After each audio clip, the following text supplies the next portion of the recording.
এই যে একরকম বানিয়েছি গোপালের জামা, এই একরকম এটা ছাড়া আছে, এটা এইখানটায় পরে, এইটা পরে এইটা এইখানটায় আটকিয়ে নেব। এইটা ঘাগরা করে এই ফিতা লাগানো, এইটা আমি এখনই পরাবো গোপালকে। এই যে আমার গোপালকে এখনই পরাবো, এই গোপালকে আমি পরাবো এখনই। আর এইটা আরেক রকম হচ্ছে, এই দেখো এটা আরেক রকম হচ্ছে। এই যে এটা এরকম এরকম কেটে ত্রিভুজের মতন দিয়ে এই গলার এইখানটায় ঢুকিয়ে সেলাই করতে হবে।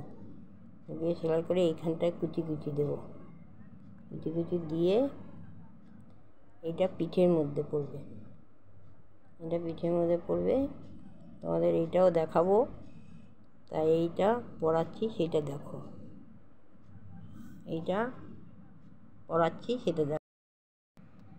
এই দেখো পরিয়েছি গোপালকে, ঠিক আছে, গোপালকে পরিয়েছি। এই যে এই সাইডে ফাঁকা, এই সাইডটা ফাঁকা, এই হাড় পরা, চুড়ি পরা, আর এই বাঁশি হাতে থাকে, এই চুড়িটা এই বাঁশি হাতে থাকে, আর এই গলার হার আছে।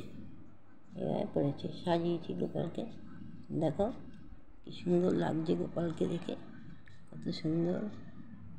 গোপাল এখন ঠান্ডার মধ্যে আছে, এখানটা ঠান্ডার মধ্যে বসে রয়েছে। দেখো এরকম নানান ধরনের আমার সব মেশিনে করানো, সব হাতে করা।